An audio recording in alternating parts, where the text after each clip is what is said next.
You are listening to the Overcome Pornography for Good podcast, episode 77, Neutralize. Welcome to the Overcome Pornography for Good podcast, where we take a research-based, trauma-informed, and results-focused approach to quitting porn. This approach has been revolutionary and changed thousands and thousands of lives. I'm your host, Sarah Brewer. Hey, you guys, welcome to the podcast episode this week. Today, I want to talk about neutralizing and why neutralizing our porn habit or looking at porn or the facts around pornography or any of that, why neutralizing that is a really amazing tool to quit viewing porn, and why neutralizing it will help you quit porn easier and quit it faster.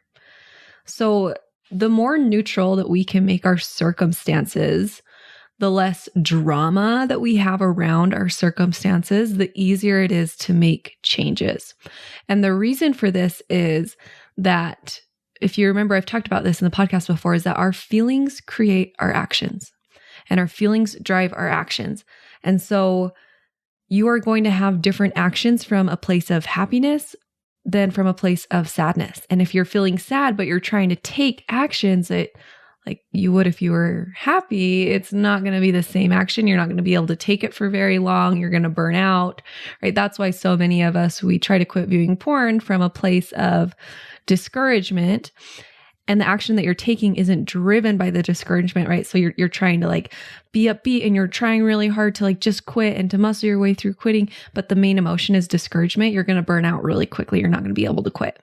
So many people focus on just the action to quit porn. I have to do this and this and this and this and this. What we need to do is we need to look at the emotion driving the action, because if the emotion isn't matching up, the action isn't ever going to be sustainable, ever. And this is true for everything. Like, if you haven't heard this before, I hope that blows your mind. And I hope you really think about that, right? How many of us were like, I'm going to wake up early, I'm going to start exercising, I'm going to do all these things. And we focus only on the action, but we're not focusing on the emotion that we need that will help us sustain that action. And so if you can focus on generating emotion that will more naturally bring that action, you'll be able to create action so much easier and create change so much easier. So back to neutralizing, remember these feelings drive our actions. And so a lot of us have really, really high highs, and those really, really high highs, we're like, yes, I've gone 30 days. Yes, I've gone 60 days. Yes, yes, yes. And then you slip up and it's a really, really low low. It's like the higher the highs, the lower the lows. I want you to think of a graph, like really highs, really low lows. And so we want to get out of this cycle of the big highs and the big lows and keep things a little bit more neutral. And that doesn't mean we're never having emotion about it, but keeping the emotion a little bit closer to the neutral line as possible. When we have these really high highs and these really low lows, it's hard to keep sustained action. And the really low lows, we stay in those for a lot longer. So the more neutral we can keep things, the easier it is to keep going. So a great example of this is body and losing weight or trying to change your body. If your main emotion for your body is disgust, trying to lose weight or make changes from this emotion of disgust isn't going to work long term. Maybe you'll be able to get yourself out of bed to work out for a couple weeks, but then you lose it.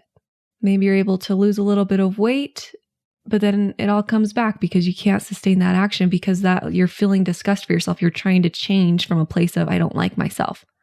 That is one of the biggest lies in our society, is that we have to dislike ourselves in order to change. No, it doesn't work. It doesn't work. I had a client recently who I was coaching, and he wanted help with motivation. And he said, I just need some help with commitment and motivation. And I'm trying to stay committed, but I'm having a hard time staying committed. And as we talked through it, what we realized is that his main emotion around quitting porn was stress and shame, and I'm not good enough. And so he's trying to generate commitment. He's trying to be like, okay, here's how I'm going to be more committed. Here's how I'm going to get more commitment. Here's like, I'm going to come up with a better reason to quit porn. I'm going to be more committed, but that's never going to work if the emotion behind it is I'm not good enough and stress and shame. And so this is a great example of where we had to look at that emotion first in order to create the commitment that he wanted. We've got to get rid of and start challenging all the shame in order to get the commitment that he wanted. It's like he's trying to avoid the shame and just be like, if I can just get enough commitment and motivation to quit porn, then I won't feel shame because I'll be able to quit. No, we have to look at the shame first and then the commitment comes. Just like a body, right? You're not going to be able to be committed for very long if your main emotion, if you're waking up every day feeling disgust about yourself. It's going to be very easy to fall into a spiral. So this shame and even stress or discouragement, whatever, those emotions are not as useful emotions as hope and confidence and commitment and enoughness. And sometimes it's hard to get to those emotions. So what we can start by doing is we can start by just making it a little bit more neutral. Okay. So instead of this is the worst thing ever, I slipped up, I have to tell someone, oh, I feel horrible. The more neutral we can make those slip ups, the easier it is to quit porn. And this is different than what we've been taught, right? So many people think that you need the stress and you need the shame in order to quit porn and in order to make it a big enough priority, right? You need to be told that you're addicted so that you make it a priority to quit. You need to be told that your life is going to be ruined if you don't quit porn so that you actually quit. This is the argument that I hear sometimes, but that's just not how humans work. It's not how brains work. And you know that's true because it's not working for you if you're listening to this podcast. Like I said, maybe sometimes, and you've probably experienced this, where you were able to quit for a little bit, for a short term from those emotions, but it is not a long-term solution. And you're probably at the point now where it's not even a short-term solution either. So if that's not working for you, and for most of you listening, it doesn't work. And I tried to explain why. It's because the emotion are not generating action that will actually help us sustain the results that we want. That's why. It's because those emotions don't ever generate the action that you need to actually quit. And I am focused and deeply committed to helping you all get the best results possible when it comes to quitting porn. And so if the best results possible, right, if we're looking at the brain and the model, the CTFAR model, and how our brains work and how habit reformation takes place, right, we're looking at that and it's very clear and very obvious that fear, shame, discouragement, right, really low emotions do not actually help you quit ever. And what I see over and over and over and over and over again is that the best results come from the best actions, and the best actions come from better emotions and even more neutral emotions, not such high highs and low lows. So one question for you to think on and even journal on is, what is my main emotion around quitting porn? When I think about quitting porn, what are my main emotions? Is it stress? Is it shame? Is it fear? Is it discouragement? Is it hopeless?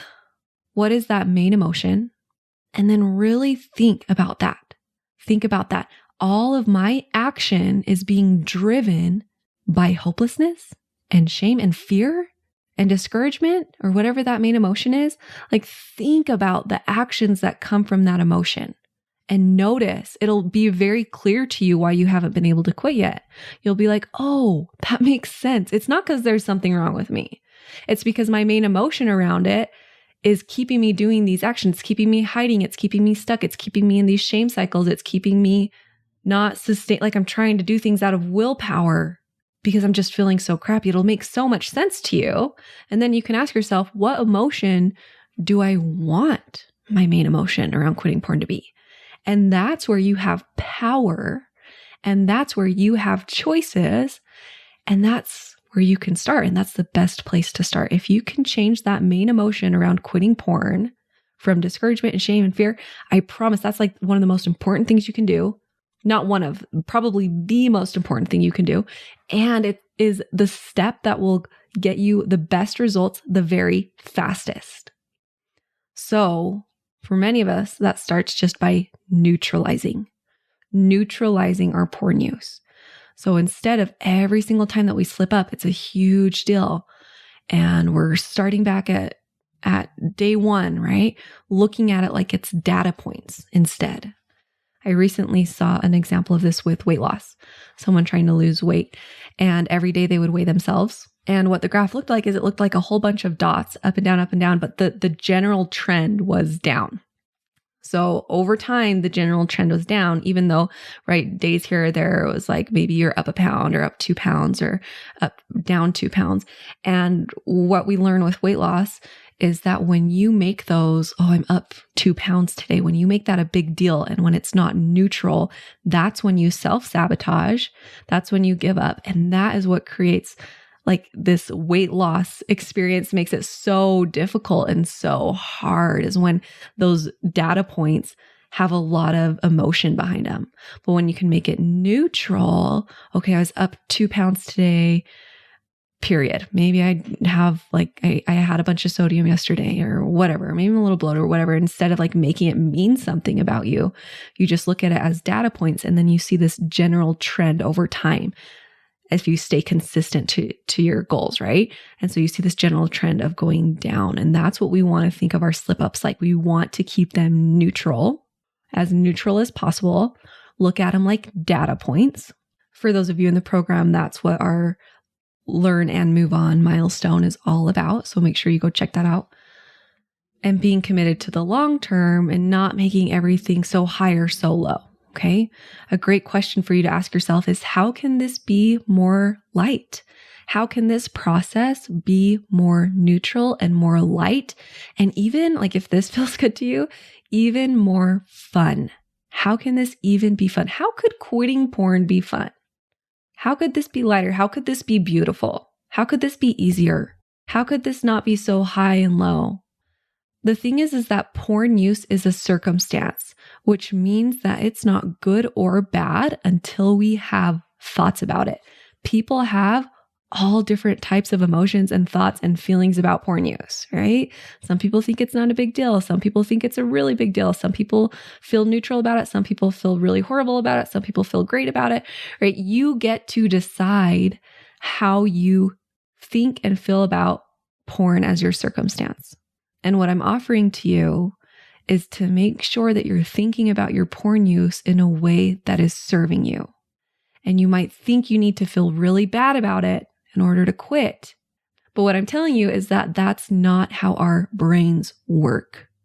And you will stay stuck in porn if you keep making it such a big deal. And this is not justification, right? A lot of us are like, well, if I don't feel horrible about it, then I'm just justifying it. No, this is not what I'm talking about. Justification is like the whole other side of the spectrum. Justification is, oh, it doesn't matter if I look and just one more time and no one's going to know, right? That's not what I'm talking about. What I'm talking about is when we do have slip ups and when we're working on quitting, neutralizing it a little bit so that we're not in such low lows and such high highs. Remember, there's shame on one side of the spectrum and justification on the other side of the spectrum. And in the middle is where we want to be. And so like, I even want you to think about this, with the high highs and the low lows. Instead of being on those highs and lows, we want to be here in the middle. In the middle of the justification and shame side, there's committed and worthiness and hope and confidence and neutrality. And you will be amazed at the more neutral that you can make your porn habit, the more you can think about it in a neutral light, the easier it will be to quit. Because you will be able to access emotion that will help you take action to quit when you're in a more neutral space. When you're in a really low space and a really high space, your emotions are kind of all over the place. And remember, you can't quit porn long-term from these really dramatic, intense emotions. So we want to neutralize it as much as possible. If you are having a hard time with this, you're like, well, I think that there's if I neutralize it, that I'm doing it wrong, or I'm thinking about it wrong, or God's going to be mad at me. I really want you to keep the result in mind and make the result your priority and the result your focus. Especially if there's some fear around God here, right? God cares way more about the results that you see than the specific ways that you think about porn or the specific shame or guilt that you feel about it, right? He doesn't care as much that you feel guilt and shame. What he cares more about are the results that you have in your life. At least that's what I think. And actually, I think God cares less about our results and more just about our growth, to be honest. But if that helps you to think about it that way, like let's think about the results, let's prioritize the results. And what that's going to mean is it's going to mean you've got to try something different. You've got to be willing to get out of those high highs and those low lows. And even if it's just a test, even if you just tell yourself for the next 3 months or 6 months, I'm just going to practice neutralizing this and just see what happens.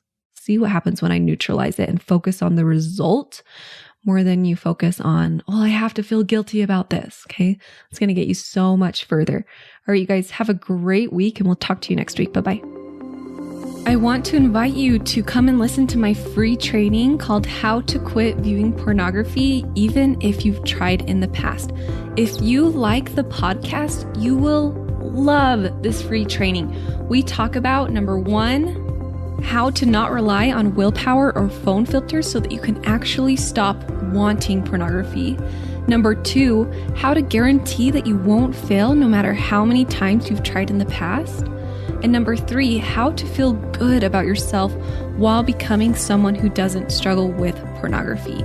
You can access this training at sarahbrewer.com/masterclass.